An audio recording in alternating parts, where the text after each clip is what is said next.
এদিকে রামিসা হত্যার দ্রুত বিচার দাবিতে বিক্ষোভ হয়েছে দেশের বিভিন্ন জেলাতে।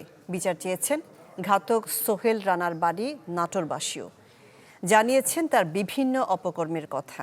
ঈদ আসবে, সাথে ক্যাশব্যাকও আসবে। নিজের বা প্রিয়জনের জন্য কেনাকাটায় এবারও নগদ পেমেন্টে পাচ্ছেন দারুণ ক্যাশব্যাক। তাই যাই কিনুন, পেমেন্ট করুন নগদে। রামিসা, ছোট্ট এই নামটি এখন পুরো দেশের ক্ষোভ আর প্রতিবাদের প্রতীক।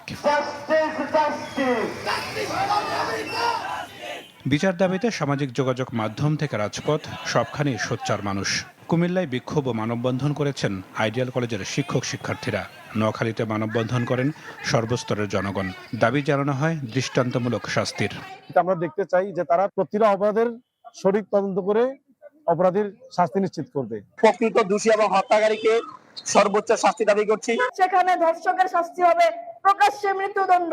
ভবিষ্যতে যেন এই ধরনের ঘৃণ্য অপরাধ করার আগে মানুষ 10 বার ভাবে। এটা যেন আর না হয় সেটাই সরকারের কাছে আকুল আবেদন জানাবো। শিশু রামিসা হত্যার ঘাতক সোহেল রানার বাড়ি নাটোরের সিংড়ায়। তার বিভিন্ন অপকর্মের কথা উল্লেখ করে সুষ্ঠু বিচার চেয়েছেন এলাকাবাসীও। বিগত দিনে অনেক ক্লেম আছে, অনেক বিতর্ক আছে, অনেক একটা দুটো মনে মামলা হয়েছিল। আমরা এত ভালো জানি না, কিন্তু ছেলে আসলে ভালো না। 4 বছর আগে আমার ছাল ঢাকা চলে গেছে, ছাল পাল ফালায় দিয়ে আমরাই নিজে করে খাই। আমার টাকা পয়সাও দেয় না, ইচ্ছা দেও বাইতাছে না, দেখাশোনা করে না। আমার ভাই যে অন্যায় করেছে তার শেষ সাজাটা হোক।